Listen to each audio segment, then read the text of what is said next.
ಅದು ವಿಶೇಷವಾಗಿ ಸನ್ಮಾನ್ಯ ಸಿದ್ದರಾಮಯ್ಯನವರ ಕಾಂಗ್ರೆಸ್ ಸರ್ಕಾರ ರಾಜ್ಯದಲ್ಲಿ ಅಭಿವೃದ್ಧಿ ಶೂನ್ಯವನ್ನು ವಾಗಿರ್ತಕ್ಕಂಥ ಸರ್ಕಾರ.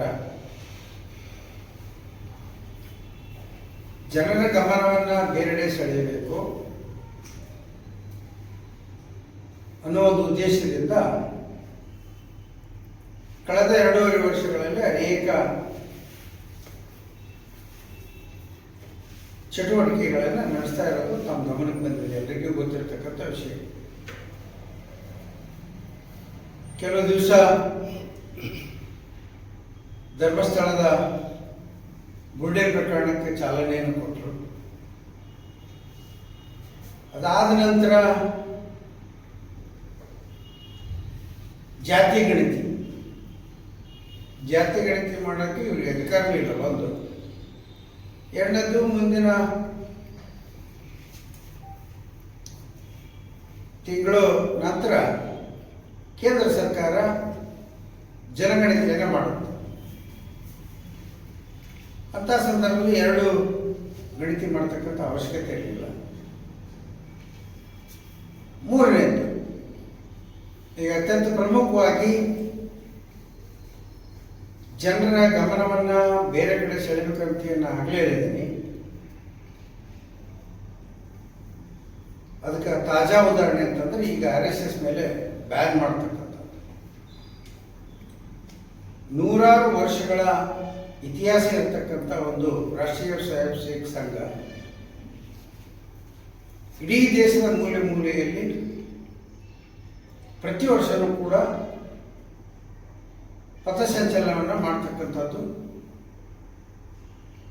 ಪಥಸಂಚಲನದ ಸಂದರ್ಭದಲ್ಲಿ ಒಂದು ರಾಷ್ಟ್ರೀಯತೆಯನ್ನು ಮೆರೆತಕ್ಕಂಥದ್ದು, ಸಂಸ್ಕೃತಿಯನ್ನು ಮೆರೆತಕ್ಕಂಥದ್ದು, ಜೊತೆಗೆ ದೇಶಾಭಿಮಾನ ಹೊರಹೊಮ್ಮತಕ್ಕಂಥದ್ದು. ಮತ್ತು ರಾಷ್ಟ್ರೀಯ ಸ್ವಯಂ ಸೇವಕ ಸಂಘದವರು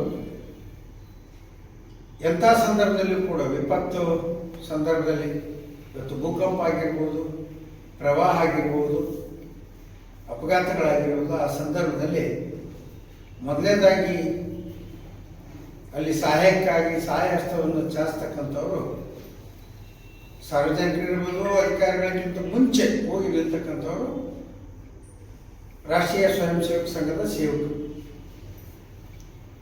ಎಂದೂ ಕೂಡ ಎಲ್ಲೂ ಕೂಡ ಯಾವ ಸಂದರ್ಭದಲ್ಲೂ ಕೂಡ ಪಥಸಂಚಲನವಿರ್ಬೋದು, ಇನ್ನಿತರ ಯಾವುದೇ ಸಂದರ್ಭದಲ್ಲಿ ಗಲಾಟೆ ಅಥವಾ ಹಿಂಸೆ ಆಗಿರದೇ ಇರತಕ್ಕಂಥದ್ದು. ಆದರೆ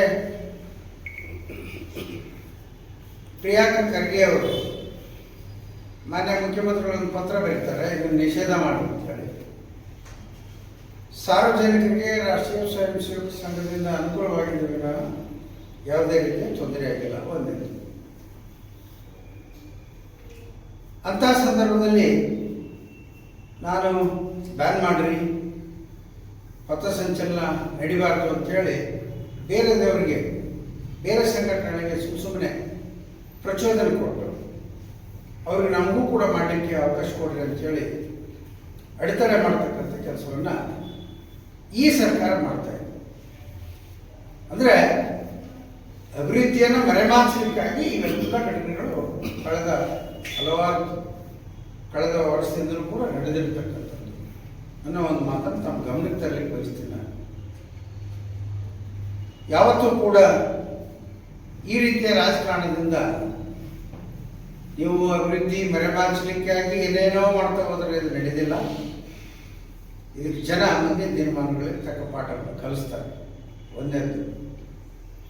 ವಿಶೇಷವಾಗಿ ರಾಷ್ಟ್ರೀಯ ಸ್ವಯಂ ಸೇವಕ ಸಂಘ 100 ವರ್ಷಗಳ ಇತಿಹಾಸ ಉಳ್ಳಂತಹ ಸಂಘ. ಮತ್ತು ಹಿಂದಿನ ಕಾಲಕ್ಕೆ ನೆಹರೂರವರು ಕೂಡ ಇದನ್ನು ಬ್ಯಾನ್ ಮಾಡೋಕ್ಕಾಗಿಲ್ಲ, ಇಂದಿರಾ ಗಾಂಧಿಯವರು ಕೂಡ ಬ್ಯಾನ್ ಮಾಡೋಕ್ಕಾಗಿಲ್ಲ. ಮತ್ತು ಇತ್ತೀಚಿನ ದಿನಮಾನಗಳಲ್ಲಿ ನಿಮ್ಗೆ ಯಾರಿಗೂ ಸಾಧ್ಯ ಇಲ್ಲ ಅನ್ನೋದು ಮಾತನ್ನು ಇವತ್ತು ನಾನು ಹೇಳಲಿಕ್ಕೆ ಬಯಸ್ತೇನೆ. ಆದ್ದರಿಂದ ಈ ಸರ್ಕಾರ ಎಚ್ಚೆತ್ತುಕೊಂಡು, ವಿಶೇಷವಾಗಿ ಪ್ರಿಯಾಂಕಾ ಖರ್ಗೆ ಅವರು ಎಚ್ಚೆತ್ತುಕೊಂಡು ಅದನ್ನು ಬಿಡ್ರಿ. ನಿಮ್ಮ ಜಿಲ್ಲೆಯಲ್ಲಿ, ನಿಮ್ಮ ತಾಲೂಕಿನಲ್ಲಿ ಯಾವ ರೀತಿ ಆಡಳಿತ ಮತ್ತು ಅಭಿವೃದ್ಧಿ ಅದ್ರ ಕಡೆ ಗಮನ ಕೊಡ್ರಿ. ಅದು ಬಿಟ್ಟು ಸುಮ್ಮನೆ RSS ಬ್ಯಾಂಕ್ ಅದನ್ನು ಮಾಡ್ತೀನಿ ಇದನ್ನು ಮಾಡ್ತೀನಿ ಅಂತೇಳಿ ಕಾಲಹರಣ ಮಾಡ್ತಕ್ಕಂಥದ್ದನ್ನು ಬಿಟ್ಟು ಜನರು ಒಂದು ಅವಕಾಶ ಕೊಟ್ಟಿದ್ದಾರೆ.